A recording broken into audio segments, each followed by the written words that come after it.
بالله من الشيطان الرجيم. بسم الله الرحمن الرحيم. الحمد لله رب العالمين. الرحمن الرحيم. مالك يوم الدين.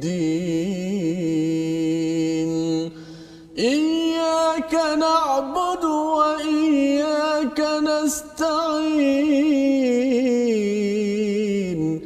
اهدنا الصراط المستقيم. صراط الذين أنعمت عليهم غير المغضوب عليهم ولا الضالين.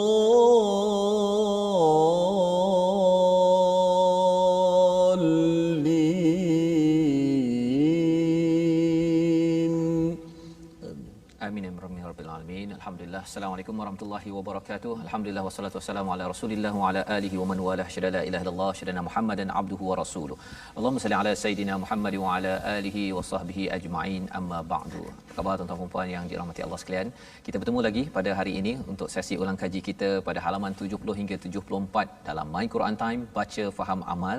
Dan pada hari ini kita bersama dengan tetamu istimewa kita pada hari ini, Ustaz Mustafar Muhammad Suki. Assalamualaikum Ustaz. Waalaikumsalam warahmatullahi. Alhamdulillah. Ahlan Ustaz ya. Ahlan. Masya-Allah. Dan juga Ustaz Tirmizi. Apa khabar Ustaz? Seperti biasalah. Alhamdulillah Ustaz ya. Kita bersama dengan Ustaz Musaffar.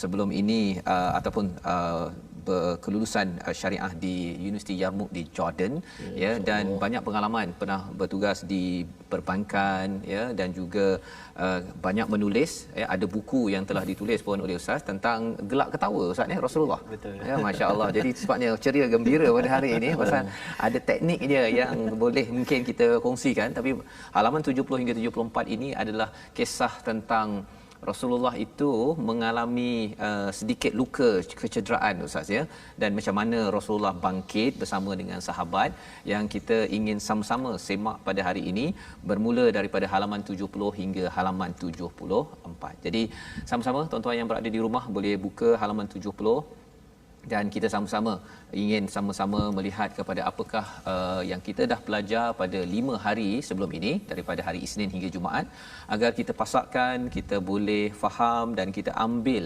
pelajaran daripada 5 halaman ini untuk diaplikasikan di dalam pekerjaan kita, di rumah, dalam kehidupan kita seharian.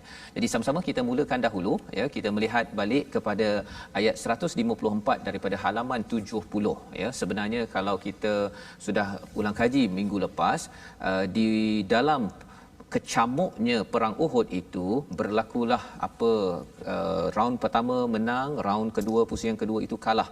Maka sahabat mengalami ghamman bi ghammin pada ayat yang ke-153. Ini kita telah belajar sebelum ini, dan pada ayat 154 itu Allah menyatakan tentang Allah menurunkan amanatan ya, menurunkan rasa selamat nuasa, rasa mengantuk pada waktu itu yang memberi kesan kepada hati perasaan para sahabat. Dan di hujung ayat 154 itu Allah menyatakan tentang waliyabtaliyallahu ma fi sudurikum waliyumahhisam hisama fi qulubikum. Maksudnya apa? Di hujung ayat 154 ini Allah melakukan demikian, ujian yang berlaku, kekalahan, kecamuk itu untuk menguji apa yang ada dalam dadamu dan untuk membersihkan apa yang ada di dalam hatimu. Jadi pada hari ini kita bersama dengan Ustaz Mustafar. Berapa lama Ustaz di Jordan dulu Ustaz? 4 tahun. 4 tahun. Jadi masya-Allah kita hari ini nak tanya sikit istilah sadr ataupun sudurikum, Allah kaitkan dengan ibtila tadi, dan juga qulubikum pada hati. Allah kaitkan dengan waliyumahhisa, dengan membersihkan. Kalau Ustaz boleh cerahkan lagi apa itu sudur, apa itu qulub ya, apa itu sadar, apa itu qalb, yang ada kaitan tak dengan kita yang kita boleh ambil pelajaran daripada ayat 154. Sila Ustaz. Bismillah wassalatu wassalamu ala Rasulillah. sidang penonton yang dirahmati Allah Subhanahu Wa Taala, Al-Fadhil Ustaz Tuan Fazrul, kemudian Al-Fadhil Ustaz Ahmad Tirmizi, masya-Allah bacaan Nabi Allah Daud alaihissalam. Jadi alhamdulillah kita berbincang tentang ayat 154 daripada surah Ali Imran, yang mana ia merupakan rentetan daripada peristiwa perang Uhud. Dan kalau kita perhatikan, Allah Subhanahu Wa Taala sebut pada akhir ayat tadi berkenaan dengan sudurikum dan juga qulubikum. Betul. Jadi dia begini, asasnya saya ni Ustaz, antara benda yang saya suka adalah bertani juga. Jadi antara benda yang saya tanam adalah kelapa. Kelapa Ya. Jadi bila sebut tentang kelapa ni, dia ada kaitan juga dengan apa yang kita nak bincangkan tentang apa itu hati, apa itu dada, dalam dada, dan apa itu dipanggil sebagai fuad sebagai contohnya. Jadi dia ada kaitan. Ada lapis-lapis. Ada lapisan. Okey. Jadi saya ringkaskan, maksud sadar ni kata sebahagian para ulama, ia bermaksud adalah apa yang ada daripada leher kita sampai ke perut kita. Maksudnya kawasan itu luas. Dan ini boleh kita ibaratkan macam sabut kelapa. Sabut kelapa. Dalam sabut tu pula dia ada yang dipanggil sebagai tempurung kelapa. Tempurung. Jadi tempurung tu adalah qalb.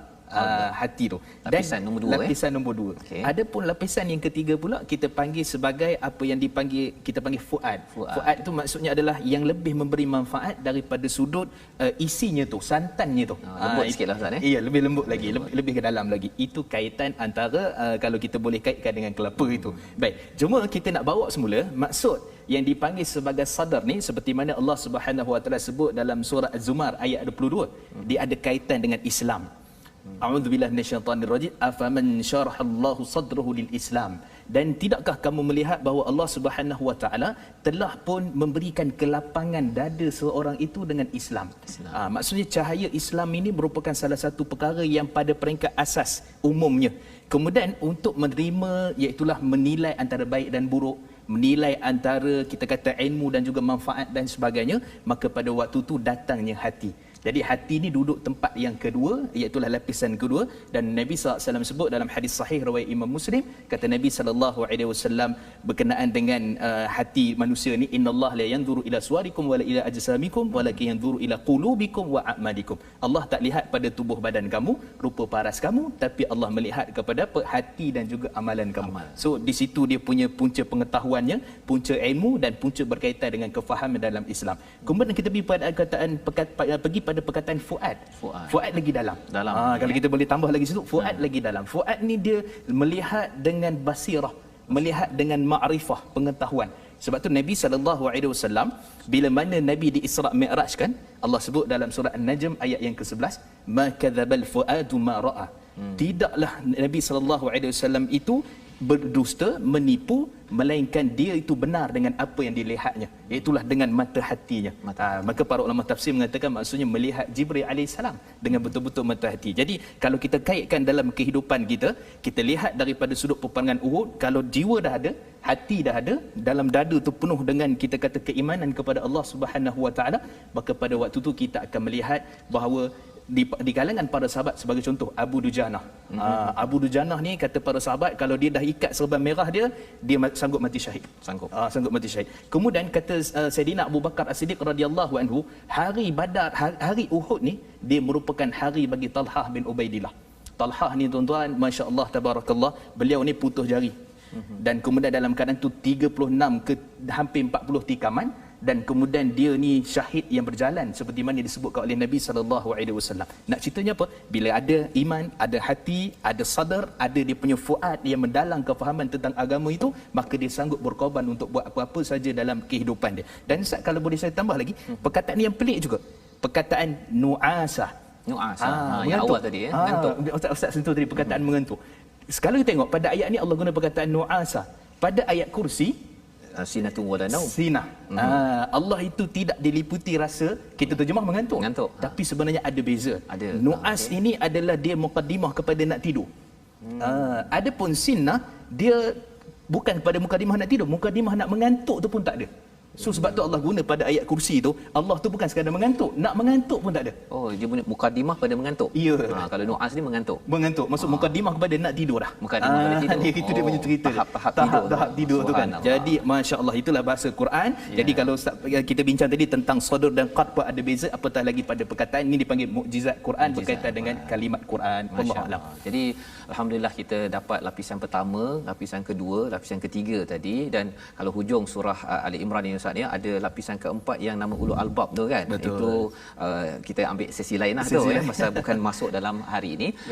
Cuma bila bercakap tentang ibtila kepada sudurikum dan waliyumahhisa ma fi qulubikum itu, di situ ada ujian dan ada pembersihan. Kalau Ustaz boleh tambahkan sikit, cerahkan lagi agar kita tahulah nak buat apa ataupun memahami lapisan 1 2 yang Ustaz maklumkan tadi. Baik, bismillah wassalatu wassalamu ala rasulillah. Jadi dia daripada sudut asasnya kefahaman untuk kita mendapatkan apa yang kita bincangkan tadi, dia bertitik tolak adalah apa yang kita buat pada hari ini. Iaitulah kita mentadabbur Quran.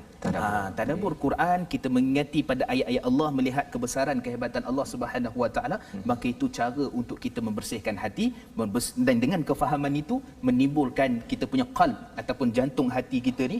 Kalau ikut biologi dia panggil sebagai jantung. Kalau ikut bahasa kiasannya hatilah. Jadi daripada sudut asasnya, ilmu dia merupakan salah satu perkara yang boleh mengangkat darjat manusia dan juga dalam keadaan tentu boleh memberikan kefahaman, kejelasan. Sebab tu kata Nabi SAW dalam hadis sahih riwayat Imam Al-Bukhari, "Man yuridillahi khaira yufaqihu fid din." Siapa yang mana Allah hendakkan banyak kebaikan pada dia, Allah akan beri dia faham dalam agama. Faham ni kadang-kadang orang beramal tapi tak faham, masalah. Orang baca Quran kadang-kadang tak faham, masalah.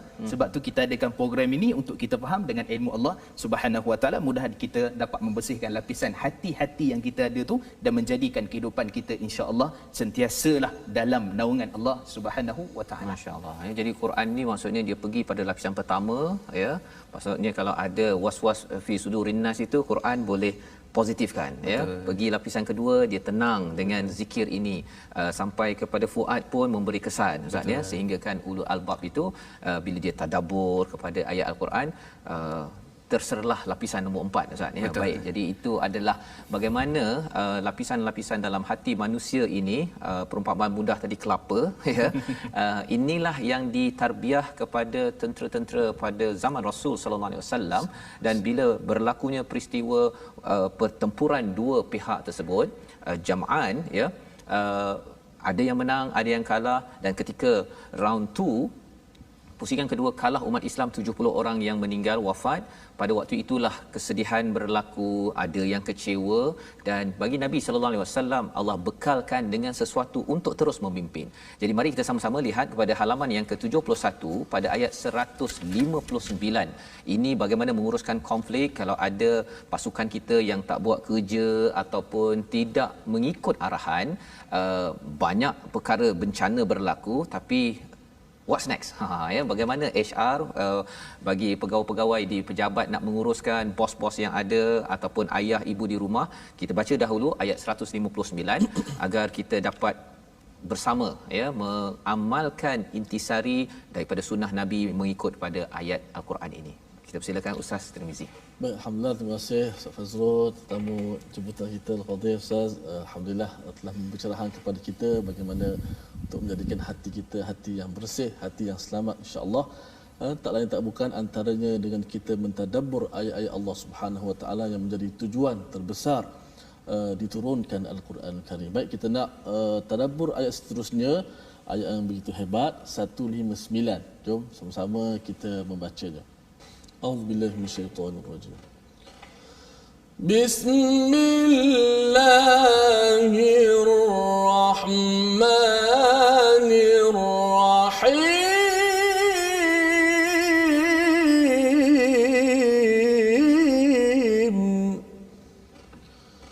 فبما رحمة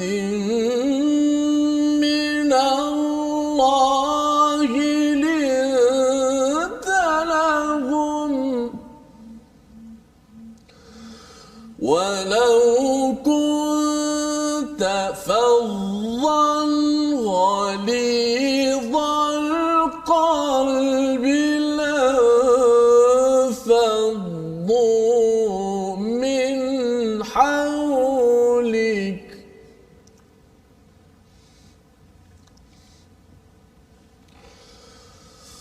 فاعف عنهم واستغفر لهم وشاورهم في الأمر فإذا عزمت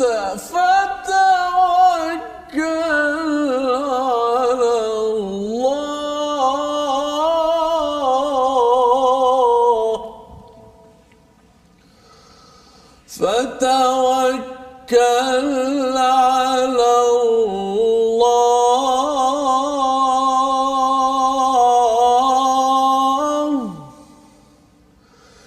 فتوكل على الله إن الله يحب المتوكلين صدق الله العظيم.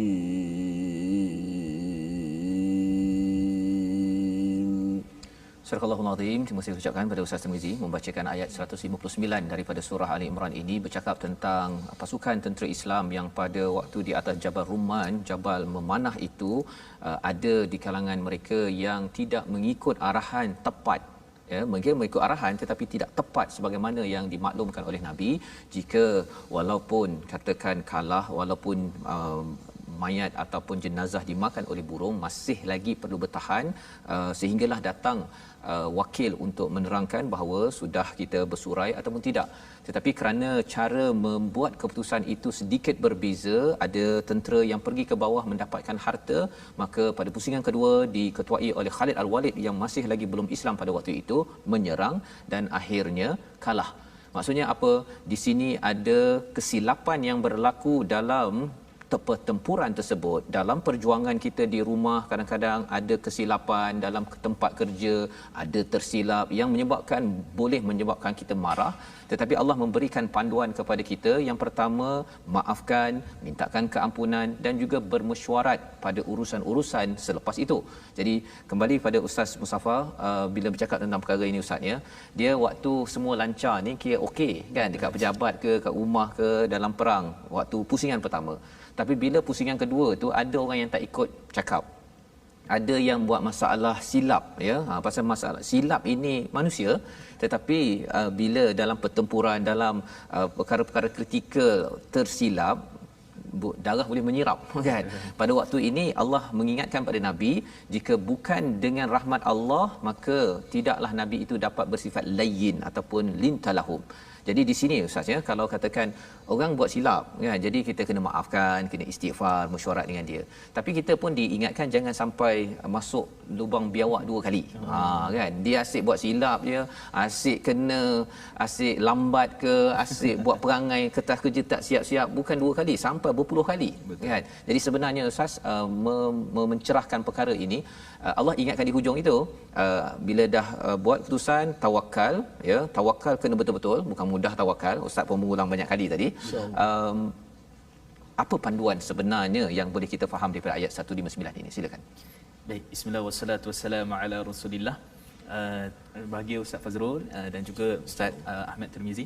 Jadi bila kita lihat kepada Uhud itu sendiri, bahawa Allah Subhanahu Wa Taala ketika mana satu orang sahabat namanya Abdullah bin Amr. Abdullah bin Amr ni ketika mana ayat ni turun, beliau menyatakan bahawa Allah Subhanahu Wa Taala telah mengurniakan kebaikan kepada umat ini kerana nabinya bersifat lemah lembut, tidak kasar dalam dakwah dan dalam mengingatkan mereka-mereka yang telah pun terbabas daripada landasan. Jadi ini merupakan satu kelebihan, kata Abdullah bin Amr radhiyallahu anhum ajmain. Dan bila kita lihat orang-orang yang mana dalam seperti mana yang disebutkan tadi oleh Ustaz Tuan Fazrul, ketika mana adanya masalah, kemudian dalam keadaan tertentu dia buat lagi kali kedua, kali ketiga, kali keempat, merah saja kalau pancakat contohnya kan. Kemudian juga kalau suruh buat proposal entah ke mana dia entah ke mana kan. Jadi ini merupakan satu perkara yang masih tak lagi kita nak bagi peluang pada mereka ni. Ini dia punya pokok asas perbincangan. Ataupun kita kata boleh tak kita nak lagi bermesyuarat dengan mereka ni, nak ambil lagi buah fikiran mereka ni. Baik, asalnya mesyuarat ni dia merupakan satu sunnah Nabi SAW. Sebab tu Allah sebut juga dalam surah Syura pada ayat yang ke-38, wa amruhum syura bainahum, dan perintahkanlah mereka untuk mengadakan mesyuarat di antara mereka. Dan Nabi SAW, kata Al-Hafiz Al-Imam Ibn Kathir, ketika mana menafsirkan ayat berkaitan dengan perkara ini, beliau menyatakan bahawa Nabi SAW ini sendiri dalam banyak perkara Nabi bermusyawarah. Dalam Badar Nabi musyawarah, dalam Khandaq Nabi musyawarah, berkaitan dengan peristiwa Sayyidatina Aisyah radhiyallahu anha difitnah, maka Nabi bermusyawarah macam mana nak menyelesaikan perkara itu. Jadi maksudnya di sini adalah musyawarah ini memang satu perkara yang sunnah yang memang digalakkan dalam keadaan apa sekalipun. Cuma persoalan di sekarang, adakah kita nak masih babitkan masukkan orang-orang yang pernah buat silap ataupun yang pernah terbabas ini untuk kita bincang dalam satu mesyuarat perbincangan. Di sini dibahaskan oleh Darul Ifta Misriyah, merupakan satu kita kata badan rasmi pengeluaran fatwa di Mesir. Maka mereka menyatakan hatta dengan non muslim sekalipun kita boleh bermusyawarah. Apatah lagi orang yang pernah buat silap dan sebagainya. Sebab ceritanya, sebab tu Ustaz Ahmad Tirmizi ulang banyak kali tadi. Sebab nak pergi nak pergi pada tawakal tu kan. Tawakal ni sebenarnya setelah satu benda tu diputuskan, satu orang dia boleh bagi pandangan. 2 orang 3 orang yang pernah buat silap ataupun non muslim sekalipun dia boleh bagi pandangan dalam mesyuarat yang kita putuskan. Jadi yang keputusan akhir tu yang kita nak buat tu, maka sebab tu dia panggil fatawakkal 'ala Allah. Maka keputusan akhir tu yang kamu nak bertawakal kepada Allah Subhanahu wa taala. Jadi dalam konteks kerja, sebagai contohnya satu orang bos, sebagai contohnya satu orang kita kata pekerja. Jadi pada waktu itu mesyuarat ni satu benda yang sangat penting. Sebab tu jangan riak, orang kata kan, jangan kita tidak menghadiri mesyuarat. Kerana mesyuarat ni mungkin ada kan buah fikiran yang baik, yang bagus untuk kita ketengahkan. Dan juga daripada sudut asalnya ayat ini membincangkan tentang isu, boleh kita tengok dalam konteks HR, dalam konteks kehidupan, dalam konteks rumah tangga dan sebagainya, ada beberapa perkara. Pertama sekali, kita jangan ingat kita sebagai kedua keluarga ataupun kita bos, kita semestinya betul. Yang itu perkara pertama kita. Sebab Nabi SAW musyawarah ni, Nabi itu terima wahyu. Kan Nabi itu dipimpin oleh Allah, tapi Nabi SAW akan minta kepandangan, sebagai contohnya Al-Munzir. Nabi minta pandangan Sayyidina Abu Bakar, Sayyidina Ali dan sebagainya untuk sesuatu urusan. Itu yang pertama. Yang kedua, kita bila buat satu keputusan dalam mesyuarat, dalam perbincangan, antara benda yang sangat penting untuk kita ketengahkan adalah dia mesti kepentingan individu tu maksudnya kepentingan umum lebih utama daripada kepentingan individu. Ini kaedahnya. Yang ni yang dipanggil kata Syekh Dr. Qaradawi fiqh aulawiyat, fiqh keutamaan dalam menyusun membuat rangka mesyuarat, kita kata perbincangan berkaitan. Kemudian juga kena tengok contoh ginilah. Katakanlah contohnya ni gaji nak kena potong ni. So gaji kena potong tu patutnya individu lah. Tapi untuk menyelamatkan syarikat, nak tak nak kena buat juga. Jadi itu yang dimaksudkan sebagai kepentingan umum. Yang kedua pula, kita akan melihat kepada dia punya keputusan itu jangka panjang. Jangka panjang, jangan ambil jangka pendek. So kita jangka panjang contohnya nak selamatkan syarikat ni, mungkin lama lagi kita nak bekerja di syarikat ni contohnya. Jadi ini semua merupakan pengajaran kebaikan daripada mesyuarat yang akhirnya boleh bukan hanya sekadar kita melihat di situ, tapi kita memandang untuk kita aplikasikan dalam kehidupan seharian kita, dalam ibu bapa, sebagai ketua keluarga, sebagai bos dan sebagainya. Jadi itu antara boleh yang kita bincangkan. Wallahu a'lam. Terima kasih Ustaz. Ustaz mencerahkan tentang pentingnya mesyuarat ini, walaupun dengan non-Muslim, dengan orang yang pernah buat silap, kerana kita nak pada perkara pertama tadi ialah kita tak semua betul Ustaz ya. Yang paling betul Allah lah ya. Allah yang memberi rahmat, dan dengan kita terus bersifat layyin tadi itu, bersifat lemah lembut, maka kita boleh bawa kepada memaafkan, juga meminta ampun, dan juga aktiviti ketiga tadi itu mesyuarat Ustaz ni. Pasal kalau hati tengah bergejolak ni, nak mesyuarat pun kan, itu yang istilah cold storage tu. Kan, bukan cold storage yang supermarket tu kan.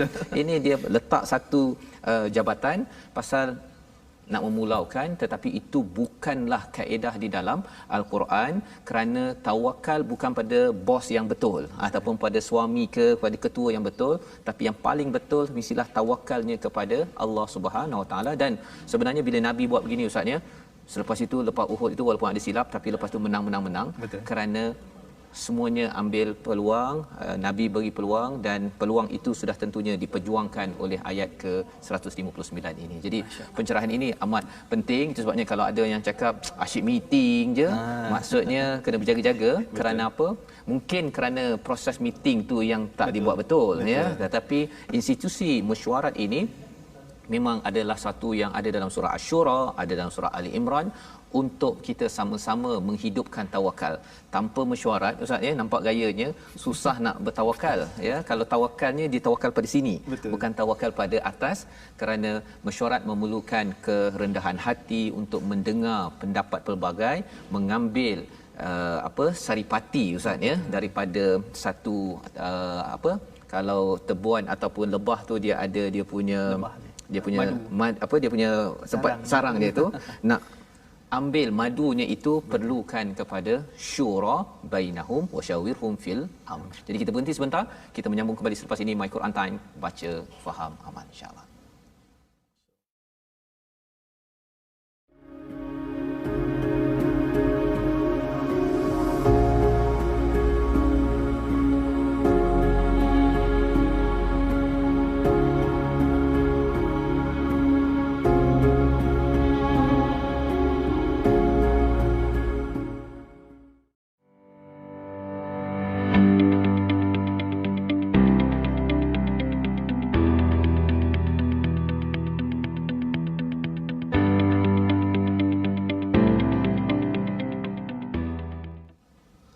فإذا عزمت فتوكل على الله.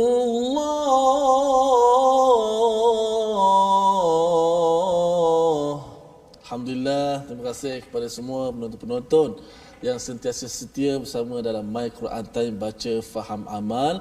Alhamdulillah, saya nak berjumpa kepada semua sahabat-sahabat untuk sama-sama kita bergabung di platform rasmi yang kita sediakan. Kita ada Facebook Sahabah Al-Quran My #Quran Time, yang kedua My #Quran Time, dan juga boleh tonton di YouTube episod-episod kita iaitu My #Quran Time Official dan Instagram My Quran Time Official. Baik, saya serahkan balik kepada Ustaz Faz. Okey, baik Ustaz. Kita alhamdulillah bagi tuan-tuan jangan lupa untuk mengikuti platform-platform yang ada untuk kita menyimak kembali. Kita sudah pun berbincang ataupun sampai pada halaman 74. Jadi mungkin ada yang kata bahawa saya tertinggal halaman pada ataupun perbincangan surah Al-Baqarah ya ataupun awal surah Ali Imran. Tuan-tuan boleh ya pergi ke YouTube tersebut, typekan saja Quran Time, beritahu alamatnya 71 ke 70 ke, maka kita akan dibawakan kepada rakaman ataupun sesi tersebut. Moga-moga kita boleh semak. Dan pada hari ini kita dalam sesi ulang kaji bersama dengan Ustaz Mustafar Muhammad Suki. Beliau adalah seorang yang amat aktif dalam bidang syariah dan menulis ya di Sinar dan juga menulis 2 buah buku yang kita dapat manfaat pada hari ini banyak. Dan kita nak meneruskan perbincangan kita daripada halaman yang ke-71 bila Allah menyatakan laqad mannallahu 'alal mu'minin. Di dalam komentar tentang Uhud itu timbul perkataan ataupun Allah mengingatkan tentang satu kurniaan, manna, perkataan yang Allah gunakan di sini kepada orang yang beriman. Jadi kita dengar dahulu ayat 164 halaman 71 bersama dengan tuan-tuan dipimpin oleh Ustaz Tirmizi. Sebelum kita melihat kepada apakah ya intisari daripada ayat ini dan kaitan dengan Uhud itu sendiri, sama-sama Ustaz Tirmizi, silakan.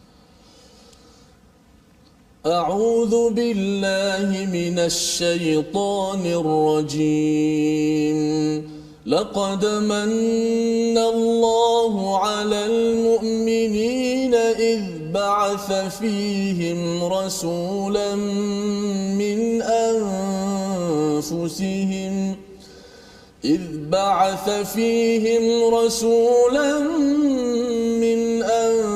أنفسهم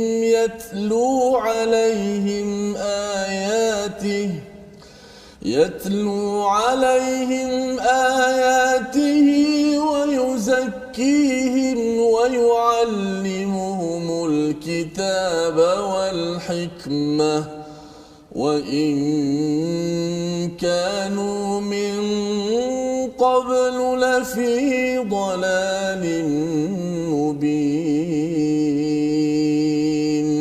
صدق الله العظيم. Surah Al-Azim, Allah mengingatkan tentang satu kurniaan yang besar apabila dibangkitkan Rasul dari kalangan kamu membacakan tilawah dan tazkiyah dan ta'lim, ya, 3 perkara itu di tengah-tengah komentar tentang Uhud dan disambung kembali selepas itu tentang peristiwa musibah dalam Uhud itu. Maka mungkin kita nak melihat ataupun mendengar daripada Ustaz Mustafa, kalau boleh cerahkan Ustaz, sebenarnya apakah yang sedang disampaikan dan bagaimana perkara yang sama juga format itu yang kita nak gunakan, manfaatkan pada waktu ini apabila kita berhadapan dengan cabaran hidup. Silakan. Baik, bismillah wassalatu wassalamu ala rasulillah. Yang berbahagia Ustaz Ahmad Tirmizi, Ustaz Tuan Fazrul. Baik, ayat ini dia special kerana dalam ilmu tafsir ataupun ilmu bahasa Arab ni dia ada dipanggil sebagai jumlah mu'taridah. Jumlah mu'taridah ni kita senang fahamlah, ayat selingan. Ayat selingan. Dan ayat selingan ni cukup cantik sebab tu Quran ni kalau kita baca dia tak jemu, dia tak macam novel. Kalau kita baca novel satu part dia tak berulang dah, dia tak ada benda lain dah. Tapi bila baca Quran kejap-kejap Allah bawa kita pergi tengok laut. Wal fulki tajri fil bahr. Tengok tu kapal tu yang berlayar di lautan. Kejap-kejap Allah kata tengok siang. Wa ja'alna an-nahara ma'asha. Dan kami telah jadikan malam itu untuk kamu siang itu untuk kamu cari kehidupan. Kemudian Allah kata kamu tengok dan ni, tengok tentang azab Allah pula. Tengok tentang kaum terdahulu. Maksudnya begitu cantik urusan Quran itu sehingga bila mana kita bincang tentang Uhud, Allah nak stop kejap. Jumlah muqtaridah ayat selingan itu dan Allah nak bawa kita kepada apa? Tentang kembali kepada Quran. kembali kepada Quran. Sebab tu kalau kita tengok tuan-tuan, ayat selingan ni dalam Quran terlalu banyak. Sebagai contoh daripada surah Al-Baqarah, bila mana kita bincang ayat 183 daripada ayat berkaitan dengan Ramadan, kemudian ayat 187 Allah cerita tentang doa. Kemudian juga kalau tengok daripada sudutnya 275 daripada surah Baqarah Allah cerita tentang riba. Kemudian pada ayat yang bawah iaitu 278 Allah cerita tentang orang beriman. Kemudian sambung balik tentang orang-orang yang mana bila mana dia berkait dengan riba dia akan diperangi oleh Allah. Jadi ayat selingan ni apa tujuan sebenarnya? Sebenarnya kalau kita mengkaji tafsir dan kita lihat dia ada kaitan dengan ayat sebelum dan ayat selepas. Ada kaitan ya. Ada kaitan. Bukan sekadar selit kat situ. Bukan selit saja. Bukan nak memenuhi cerita tu bukan. Dia ada kaitan. Antaranya apa? Kalau tengok daripada sudut asasnya, kenapa saya sebut surah Baqarah ni sebab kita mengulangi apa yang telah lalu tu kita masuk sikit-sikit lah. Kan. Jadi maksudnya dalam orang puasa Ramadan antara benda yang dikena buat adalah doa. So ada kaitan. Dalam kaitan dengan contohnya pasal ayat riba tadi, kalau kita lihat daripada sudut asasnya Allah cerita tentang pengharaman riba dan sebagainya, tiba-tiba Allah masuk tentang ciri-ciri orang beriman, dirikan solat, kemudian mereka ni tidak akan berasa gundah gulana. Apa maksud dia? Maksudnya dia menegakkan syariat Allah berkaitan dengan apa? Melarang diri dia daripada terlibat dengan riba. Begitu juga dengan ayat ni, maksudnya syariat berkaitan dengan jihad, berkaitan dengan Uhud, dia merupakan salah satu perintah perang daripada Allah dan Rasulnya sallallahu alaihi wasallam. Jadi benda tu termaktub dalam Quran, perintah daripada wahyu. Dan sebab tu kata Nabi sallallahu alaihi wasallam ketika sahabat tanya, "Wahai Rasulullah, apakah perkara yang paling terbaik satu orang ni berjihad begini? Orang ni berjihad begini, orang ni berjihad begini." Kata Nabi sallallahu alaihi wasallam, semua tu tidak termasuk dalam apa maksud jihad. Yang jihad sebenar litakuna kalimatullahi yal ulia. Menjadikan ataupun meninggikan kalimah Allah itu adalah jihad yang sebenar. Jadi bila sebut tentang jihad, maka di situ juga ada kaitan dengan siapakah pemimpin kita. Jadi pemimpin kita pada waktu ini jihad ni pemimpin pada sahabat adalah Rasulullah sallallahu alaihi wasallam. Sebab tu antara sahabat ni tak semua yang turun daripada Jabal Rumal tu. Contohnya Abdullah bin Jubair. Abdullah bin Jubair dia kekal. Dia ingatkan kamu jangan turun. Nabi dah pesan jangan turun apa keadaan sekalipun. Tapi 40 orang turun. Tinggallah lebih kurang dalam 9 ke 10 orang dekat atas tu. Jadi menunjukkan bahawa mereka ini bila pegang pada prinsip Quran, pegang pada prinsip yang dibawa oleh Rasul, antaranya apa? Antaranya adalah membacakan tentang ayat-ayat bukti kenyataan kebesaran kehebatan Allah Subhanahu Wa Taala, menyucikan mereka daripada kesyirikan, keburukan, daripada sifat-sifat jahiliah dan mengajar mereka tentang Alkitab. Maka kesimpulannya apa dia? Kesimpulannya akan menjadikan manusia itu berada di atas landasan yang benar, kembali kepada Quran, iaitulah seperti mana diriwayat daripada Imam Malik dalam kitab beliau Muwatta, taraktu fikum amrain, aku tinggalkan kepada manusia dua perkara, lan tadillu abada, kamu tidak akan sesat selama-lamanya, Quran dan juga sunnah Nabi sallallahu alaihi wasallam.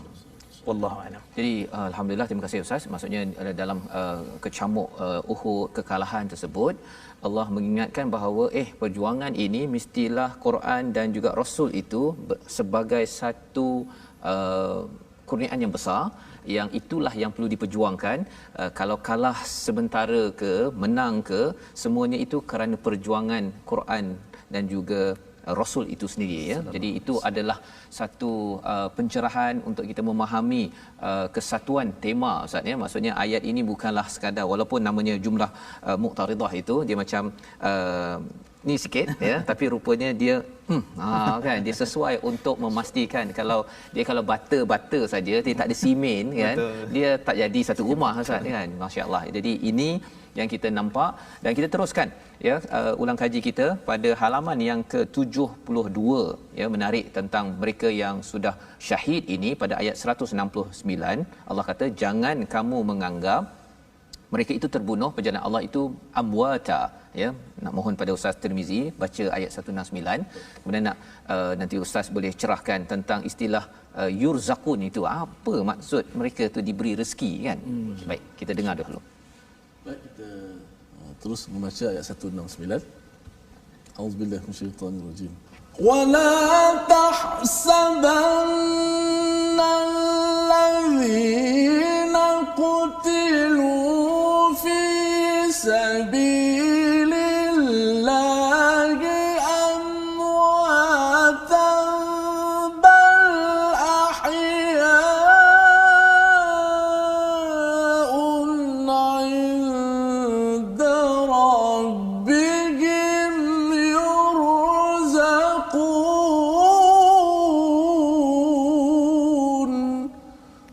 Allah. Dan jangan sekali-kali kamu menganggap bahawa orang-orang yang gugur di jalan Allah itu mati, sebenarnya mereka itu hidup di sisi Tuhannya mendapat rezeki. Allah menggunakan perkataan wala tahsabanna, kamu berkira-kira, kamu menyangka. Kadang-kadang kita bila fikir sendiri ustaz ya, kadang-kadang dapat bisikan-bisikan dekat telinga ke apa, kita boleh bertukar kita punya cara berfikir ya, daripada serius jadi tak serius, daripada tak serius jadi serius kerana bersangka-sangka. Tetapi sebenarnya Allah cakap salah satu sangkaan itu yang qutilu fi sabilillah amwat, ada yang bersangka begitu, tapi Allah kata mereka itu hidup inda rabbihim yurzaqun. Apa maksudnya ustaz? Yang maksud yurzaqun, Allah bagi rezeki kat situ. Sila. Bismillah wassalatu wassalamu ala Rasulillah. Alhamdulillah, tuan-tuan sidang penonton rahmat Allah, terus kita bersama dalam My Quran Time. Jadi kita berada pada ayat yang ke-169. Jadi bila bincang tentang rezeki ni, kita pergi patah balik, kita akan tengok daripada surah Baqarah ayat 154 yang mana Allah menyebutkan tentang keadaan orang-orang yang mati syahid. Apa keadaan dia? Mereka, manusia tidak akan dapat merasakan kesyahidan, kehebatan orang yang mati syahid tu. Maka jawabnya pada ayat ni.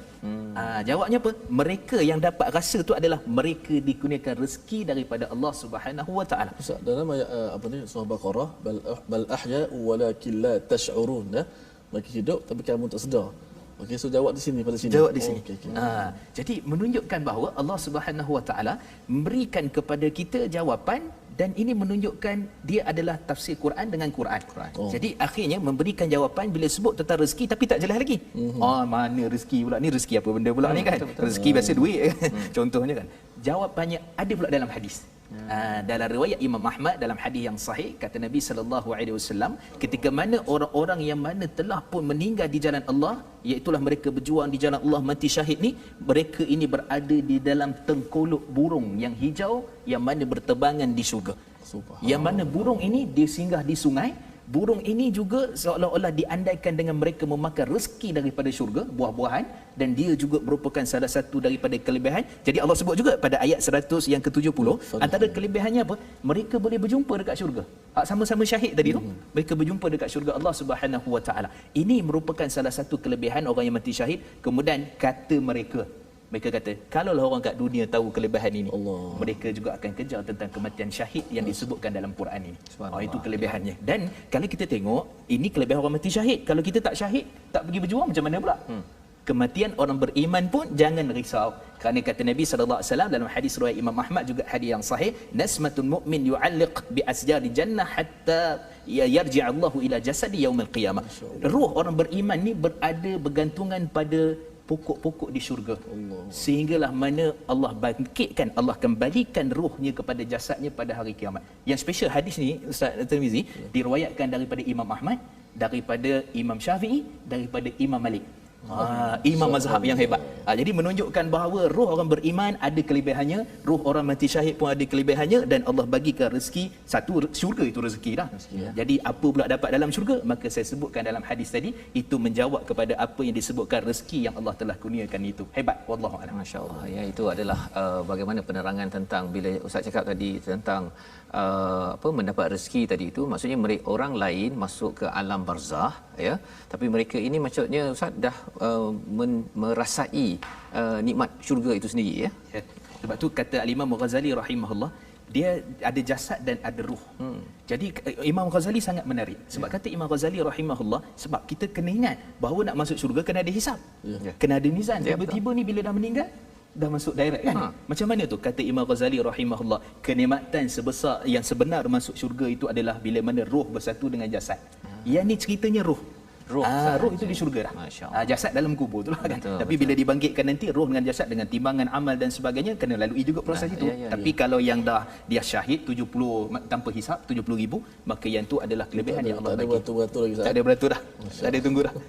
Tak ada jarak 1 meter, masya-Allah. Tak ada SOP, tak ada SOP. Masya-Allah. Terus ya. Terus masya-Allah. Jadi itu adalah penerangan ya, kalau katakan dalam hidup kita pun Ustaz ya, bila kita ceritakan tentang kisah-kisah yang bahagia bahagia ini pun dah bahagia, kan? Belum betul. rasa lagi, Belum kan? Dan bila kita dah makan apa Ustaz, sebelum ni kita ada katakan orang makan durian ke mangga ke, rasa sikit kat dunia pun dah sedap, ya, itu preview ya kepada syurga itu. Musangking Ustaz, musangking kat dunia tu Allah nak kata sedap sangat dah. Sedap, kan? sedap. Jadi Akhirat kalau Allah sampai Alam. di sana itu tidak pernah dibayangkan oleh hati, mata, telinga itu adalah satu perkara nikmat ataupun kurniaan kepada orang-orang yang syahid, kepada orang-orang beriman, dan inilah yang perlu kita selalu ingatkan dalam kehidupan kita. Berbaloi Ustaz, ya, berbaloi. Kalau katakan ada orang yang belajar bersungguh-sungguh, nanti dapat kerja, dapat duit yang cukup pun dia akan bersungguh-sungguh. Itu baru nak hidup berapa tahun je, kan? Betul. Tetapi kita bercakap tentang nak hidup selama-lamanya, dan inilah semangat yang kita dapat daripada surah Ali Imran, perjuangan, dan perjuangan ini perlu diuruskan dengan cara yang terbaik. Baik. Jadi kita nak melihat satu lagi ayat sebelum kita di hujung masa kita yang terhad ini, kita nak lihat kepada sabar dan juga takwa Ustaz, ya, pada ayat yang ke-186. Kita jauh sikit ke depan itu, muka surat 74. Tuan-tuan di rumah, muka surat 74 ayat 186. Di situ Allah menyatakan tentang sabar dan takwa, ya. Di hujung itu wa in tasbiru wa tattaqu fa innal zalika min azmil umur, iaitu jika kamu bersabar dan bertakwa, maka sesungguhnya yang demikian itu termasuk urusan yang harus diutamakan. Tadi kan ada azamta, kan, tapi kat sini ada azam sekali lagi. Jadi ini bab-bab yang memerlukan kepada keazaman, tekad yang kuat. Tapi Allah mulakan dengan wa in tasbiru wa tattaqu. Kalau Uhud ini pun sebelum ni ataupun perang sebelum ni kata kalau tasbiru wa tattaqu 3000 dapat bantuan 5000 malaikat. Maksudnya, jadi boleh Ustaz cerahkan zaman sekarang ni sabar takwa itu macam mana kita nak jemput bantuan lebih lagi agar kita jadi orang yang azmil umur. Bismillah wassalatu wassalamu ala Rasulillah. Walaupun berakhir rasa macam tak cukup. Ya. Kita punya perbincangan teruslah. Masya-Allah. Jadi bila kita sebut tentang sabar dan takwa, yang paling cantiknya dalam Quran ini, khusus surah Ali Imran, Allah sebut sekurang-kurangnya 4 kali. Betul. Pada ayat yang 125, ayat 120, iaitu Allah cerita tentang sabar dan takwa juga, tentang ayat 125, dan pada ayat yang ke-186 dan ayat yang ke-200. Jadi itu ada sebab tu. Sebab tu pertama sekali Allah Subhanahu Wa Taala telah gabungkan antara ciri-ciri berkaitan dengan sifat sabar dan takwa. Sebab kalau tak sabar, dia tak boleh jadi.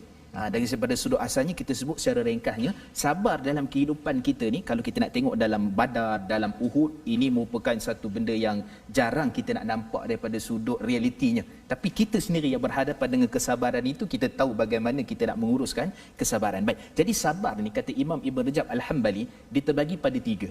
Satu, sabar ketika mana melakukan amal kebaikan. Antara contoh nak buka TV ni, nak buka Duduk TV sejam ni 1 payah jam. ni. 1 jam ni nak tunggu sekejap lagi, nak masak, anak nak ambil anak sekolah, macam-macam.